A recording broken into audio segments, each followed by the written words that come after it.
ఈ కపిలతీర్థం అనేది తిరుమల యాత్రలో చాలా ఇంపార్టెంట్ అని చెప్పాలి. ఈరోజు నేను మీకు ఒక రోజులో తిరుమలలో ఏమేమి చూడవచ్చో చూపిస్తాను.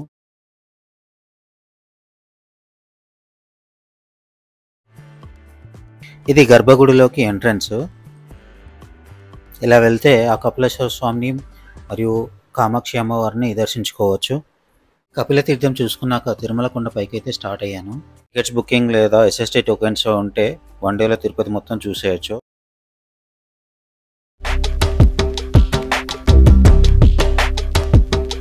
ఇక్కడ నుంచి చూస్తే మనకి తిరుమల మొత్తం కనిపిస్తుంది, తిరుమల దేవస్థానం మొత్తం. ఇప్పుడు మనం చూస్తున్నదే శిలాతోరణం.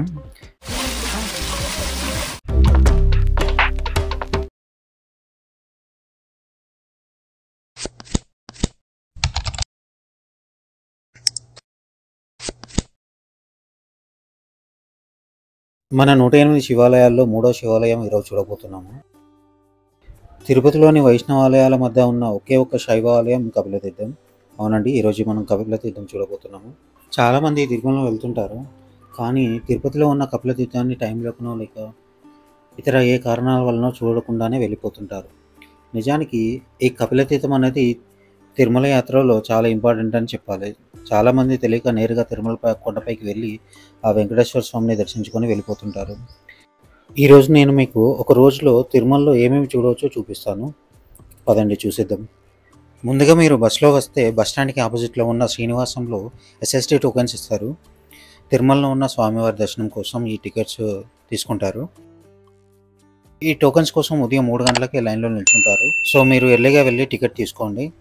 అలాగే మీరు ట్రైన్లో వస్తే విష్ణు నివాసం లేదా గోవిందరాజు సత్రాల్లో ఇస్తారు. సేమ్ 3 గంటలకే లైన్లో నిల్చుంటారు. అవి తీసుకున్నాక ఫ్రెష్ అప్ అయ్యి కపిలతీర్థంకి స్టార్ట్ అవ్వండి. మీరు ఆల్రెడీ ఆన్లైన్లో తీసుకుంటే డైరెక్ట్గా వెళ్ళొచ్చు. బస్టాండ్ అలాగే రైల్వే స్టేషన్ నుండి 4 నుండి 5 కిలోమీటర్ల దూరంలో ఉంటుంది కపిలతీర్థం. బస్టాండ్ నుండి అయితే ఫ్రీ బస్సెస్ ఉంటాయి. మీకు కనుక టైం ఉంటే బస్సులో రండి, లేకపోతే ఆటోస్ ఉంటాయి. 20 నుంచి 30 రూపాయలు ఛార్జ్ చేస్తారు పర్ పర్సన్కి. తిరుపతి నుండి తిరుమల వెళ్తుంటే అలిపిరిమెట్లు రాకముందే ఉంటుంది కపిలతీర్థం. ఈ కనిపించే నంది సర్కిల్ నుండి రైట్ సైడ్ కొంచెం దూరం నడుచుకుంటూ వెళ్తే మనకి ఆ కపిలతీర్థం కనిపిస్తుంది. ఇదే ఎంట్రన్స్ టెంపుల్కి, శ్రీ కపిలేశ్వర స్వామి దేవస్థానము.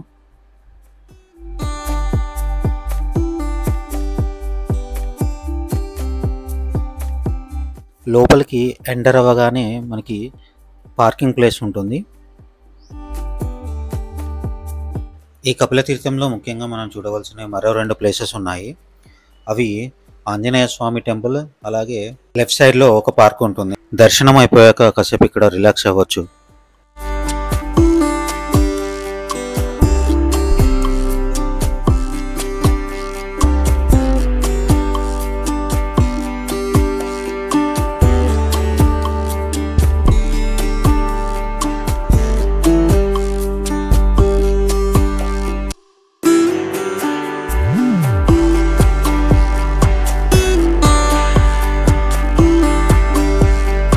ఈ టెంపుల్ని శ్రీ నమ్మల్వార్ టెంపుల్ అని అంటారు.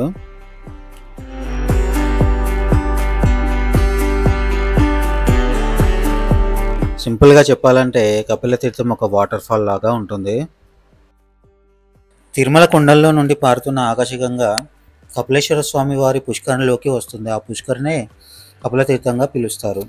ఈ కపిలతీర్థంలో స్నానం చేస్తే పాపాలన్నీ పోతాయని ఇక్కడ నమ్ముతారు.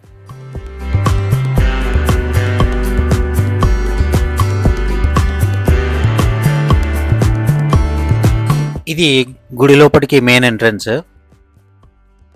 లోపలికి ఎంటర్ అవ్వగానే మనకి లెఫ్ట్ సైడ్లో లక్ష్మీనారాయణ స్వామి, అదే రైట్ సైడ్లో వేణుగోపాల స్వామి టెంపుల్స్ ఉంటాయి.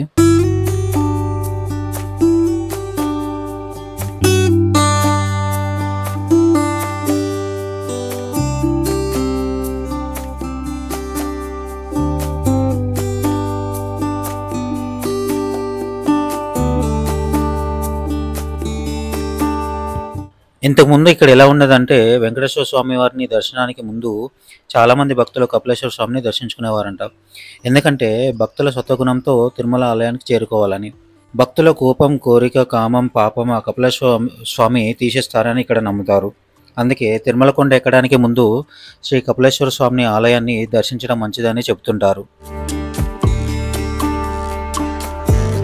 ఇక ఈ ఆలయ విషయానికి వస్తే 11వ శతాబ్దంలో ఈ ప్రాంతాన్ని పాలించిన మొదటి రాజేంద్ర చోళుని కాలంలో ఈ ఆలయ నిర్మాణం జరిగిందని చారిత్రక ఆధారాలను చెప్తున్నాయి.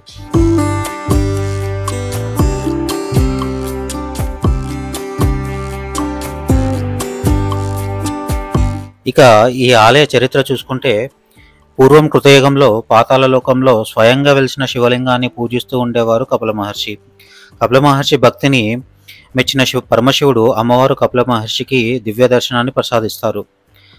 కపిల మహర్షి కోరిక మేరకు పరమశివుడు కపిలేశ్వర స్వామిగా, అమ్మవారు కామాక్షిదేవిగా వెలిచారని ఆలయ చరిత్ర.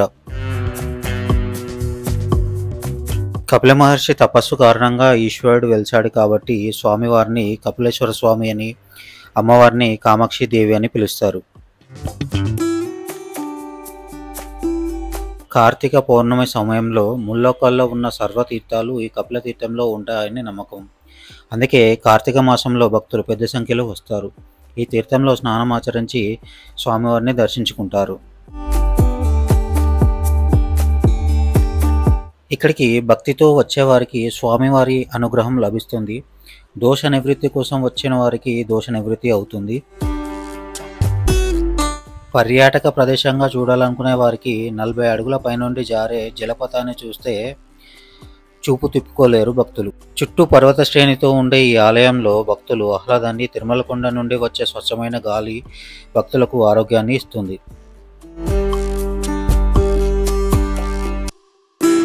ఈ ఆలయ చారిత్రక నేపథ్యాన్ని చూస్తే విజయనగర చక్రవర్తి అచ్యుతరాయలు ఈ తీర్థం చుట్టూ రాతిమెట్లు మండపం నిర్మించారని చెప్తారు. దాదాపు 1000 సంవత్సరాల చరిత్ర ఉంది ఈ టెంపుల్కి. మొదటి రాజేంద్ర చోళుల కాలంలో ఈ ఆలయ నిర్మాణం జరిగిందని, చోళులు అత్యంత భక్తి శ్రద్ధలతో ఈ ఆలయాన్ని నిర్మించినట్లు చారిత్రక ఆధారాలు చెప్తున్నాయి. ఆ తర్వాత చాలా కాలం విష్ణు భక్తులు పుష్కరిణి వద్ద సుదర్శన శిలను ప్రతిష్ఠించారు. అప్పటి నుండి విష్ణు భక్తులు చక్రతీర్థమని, అల్వార్ తీర్థమని, శివభక్తులు కపిలతీర్థం అని ఈ క్షేత్రాన్ని పిలుస్తున్నారు. ఇది గర్భగుడిలోకి ఎంట్రన్స్. ఇలా వెళ్తే ఆ కపిలేశ్వర స్వామిని మరియు కామాక్షి అమ్మవారిని దర్శించుకోవచ్చు.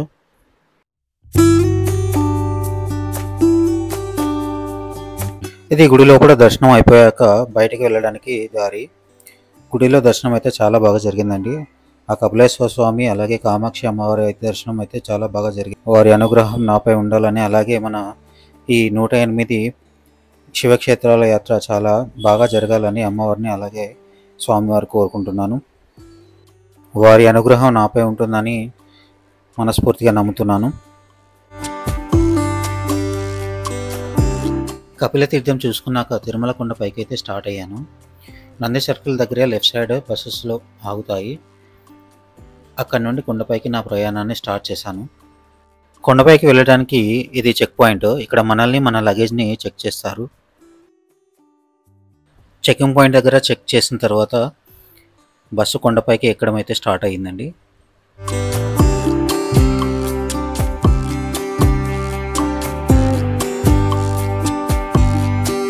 లైఫ్లో ఒక్కసారైనా తిరుపతి నుండి తిరుమలకి డే టైంలో జర్నీ చేయాలని ఈ ప్రయాణం చేసినాక చెప్పాలనిపిస్తుంది.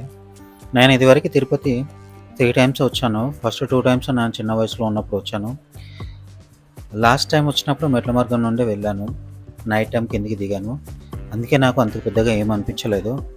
బట్ ఇప్పుడు అనిపిస్తుంది పచ్చదనంతో ఉన్నప్పుడు వస్తే ఎంత అద్భుతంగా ఉంటుందో అని.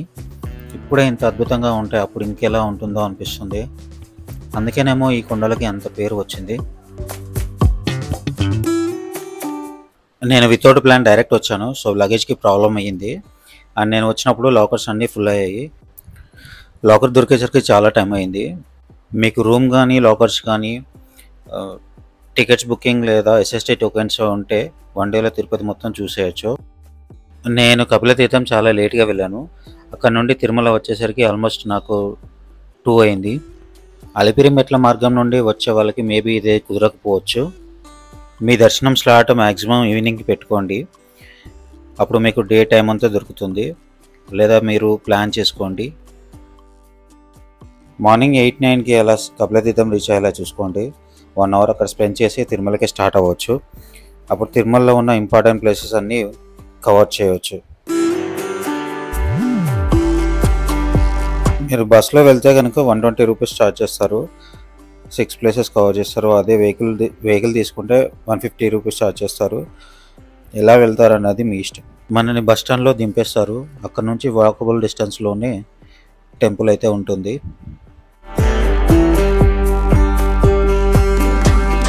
నేను బస్ దిగి నేరుగా అన్నదాన సత్రానికి వెళ్ళాను. లంచ్ టైం కాబట్టి నా దర్శనం స్లాట్ 6 PM ఇచ్చారు. నేను లంచ్ చేసి మళ్ళీ బస్ స్టాండ్ దగ్గరికి వెళ్ళిపోయాను. ఎందుకంటే అక్కడ మనకి బస్సెస్ కానీ వెహికల్స్ కానీ ఉంటాయి.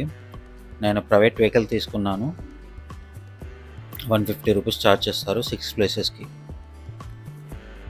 ఈ టూర్లో భాగంగా మనల్ని 6 ప్లేసెస్కి అయితే తీసుకెళ్తారు. అందులో ఫస్ట్ శ్రీవారి పాదాలు.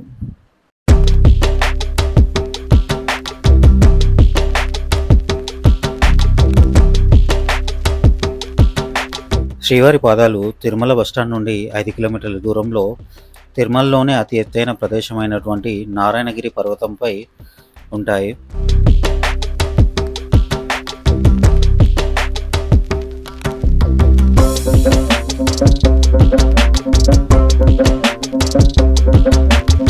తిరుమలలో మనకి ఈ నారాయణగిరి పర్వతాన్ని 7వ కొండ అంటారు. అంటే మనకు తిరుమలలో 7 కొండలు అయితే ఉంటాయి. ఈ 7 కొండల చిట్ట చివరి పర్వతమే ఈ నారాయణగిరి పర్వతము. శ్రీవారు భూమిపైకి వచ్చినప్పుడు ఈ పర్వతం పైన కాలు మోపారు. శ్రీవారి పాదాల దగ్గరికి వెళ్ళాలంటే కొన్ని స్టెప్స్ అయితే ఎక్కాలి.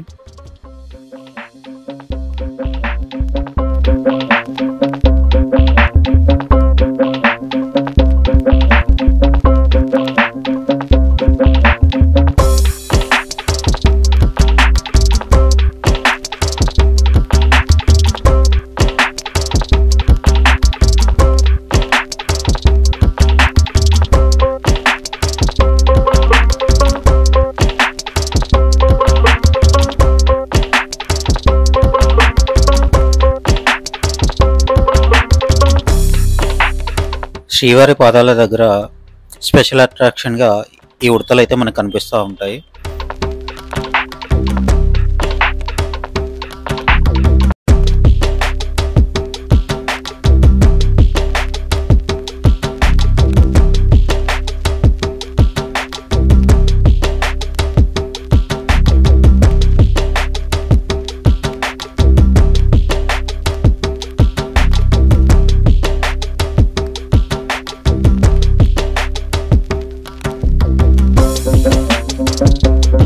స్వామివారు పాదం మోపినట్టు గుర్తు మనం ఇక్కడ చూడవచ్చు.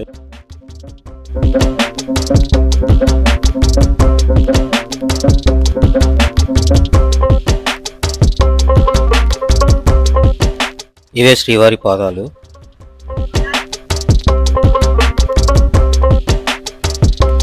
ఇక్కడ నుంచి చూస్తే మనకి తిరుమల మొత్తం కనిపిస్తుంది. తిరుమల దేవస్థానం మొత్తం.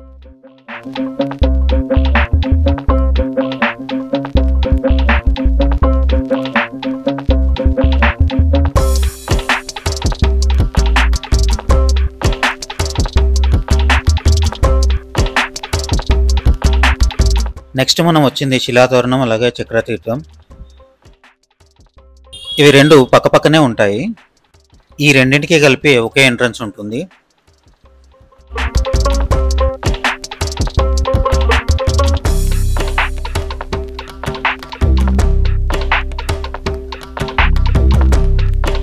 లెఫ్ట్ సైడ్ అలాగే రైట్ సైడ్లో ఉంది అంతా కూడా పార్క్. ఈ పార్క్ దాటగానే మనకు శిలాతోరణం అయితే కనిపిస్తుంది.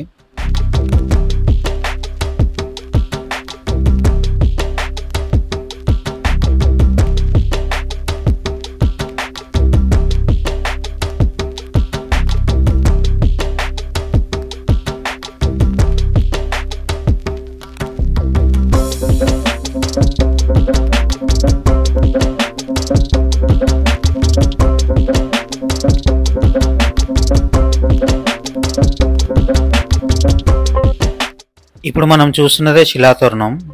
ఈ శిలాతోరణం న్యాచురల్గా ఫామ్ అయింది.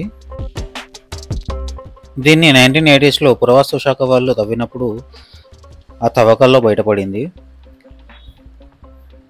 ఇది 150 కోట్ల సంవత్సరాల క్రితం ఏర్పడిందని అంచనా వేశారు.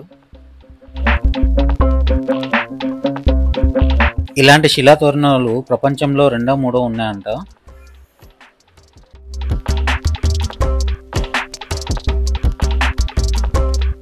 చక్రతీర్థం శిలాతోరణం పక్కనే ఉంటుంది. పూర్వం శ్రీమన్నారాయణుడు రాక్షసుల బారిన పడినటువంటి తన భక్తులను రక్షించడానికి బయలుదేరి తన సుదర్శన చక్రంతో సంహరించిన తర్వాత తన సుదర్శన చక్రాన్ని ఇక్కడ శుభ్రపరుస్తుండగా ఆ సుదర్శన చక్రం చేజారి ఏర్పడినటువంటి తీర్థమే ఈ చక్రతీర్థం.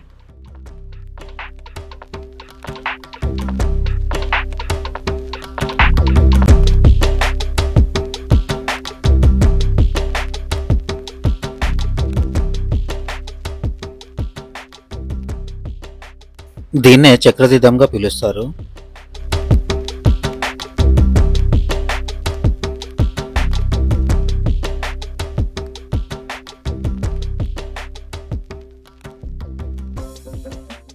ఇక్కడ నుంచి కొంచెం ముందుకు వెళ్తే శివాలయం ఉంటుంది.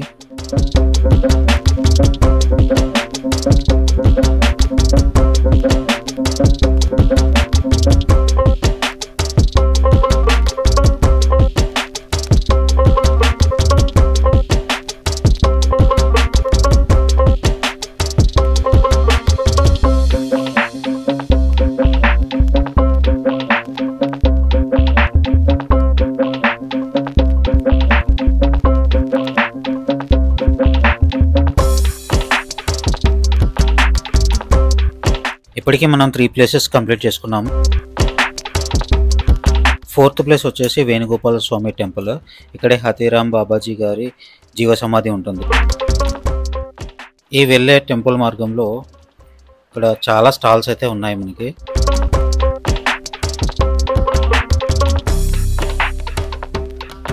రైట్ సైడ్లో కనిపించేది వేణుగోపాల స్వామి టెంపుల్. లోపలికి మొబైల్ అయితే అలౌ లేదు.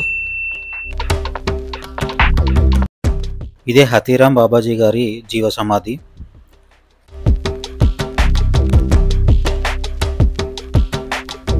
ఇది ఆయన జీవిత చరిత్ర.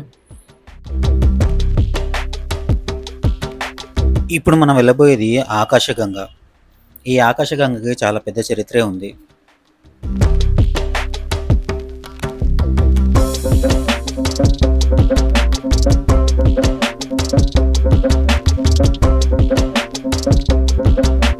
ఆకాశగంగ చరిత్ర చూసుకుంటే తిరుమల నంబి అనే వెంకటేశ్వర స్వామి భక్తుడు పాపనాశనం నుండి రోజు స్వామివారి అభిషేకం కోసం నీరు తెచ్చేవాడు. ఆ నీటితోనే శ్రీ వెంకటేశ్వర స్వామికి అభిషేకం జరిపించేవారు.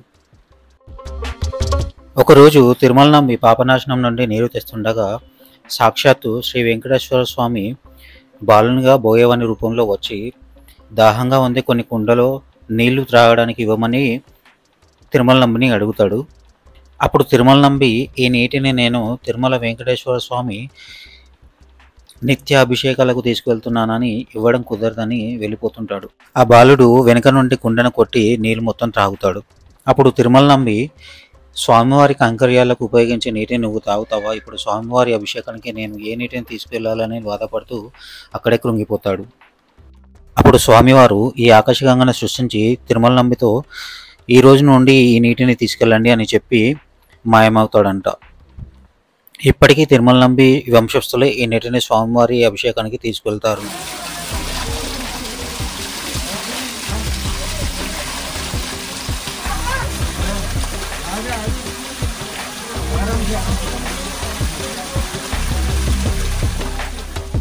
ఈ ట్రిప్లో చివరిగా పాప వినాశనం తీర్థం అయితే తీసుకొని వస్తారు. ఇక్కడ గంగాదేవి అలాగే ఆంజనేయ స్వామి వారు ఉంటారు.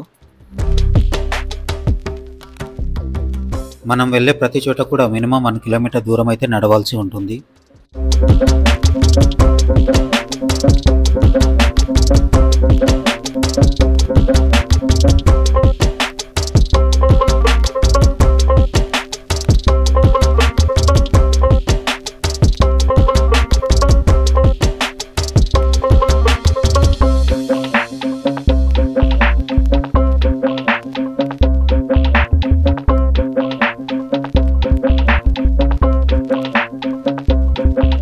ఇది పాప వినాశనము డ్యాము.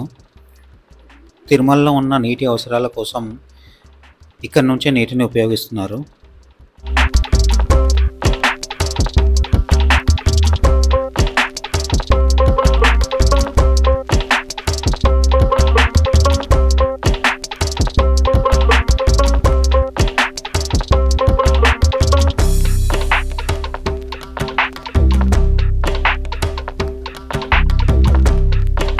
ఇదే పాప వినాశన తీర్థము. ఇక్కడ స్నానం చేస్తే పాపాలకి విముక్తి కలుగుతుంది భక్తుల నమ్మకము. ఇక్కడ కనిపించే టెంపుల్లో గంగాదేవి టెంపుల్, అక్కడ ఆంజనేయ స్వామి వారు కూడా ఉంటారు. గంగాదేవి టెంపుల్లో దర్శనం అయిపోయాక మనల్ని బస్ స్టాప్లో దింపేస్తారు. బస్ స్టాండ్ నుంచి కొంచెం ముందుకు వెళ్తే మనకి ఫ్రీ బస్సెస్ ఉంటాయి. ఆ బస్ ఎక్కితే మనల్ని ఎస్ఎస్టీ టోకెన్ లైన్ దగ్గర కరెక్ట్గా దింపుతారు. టికెట్ చూపించి లైన్లోకి వెళ్ళాలి.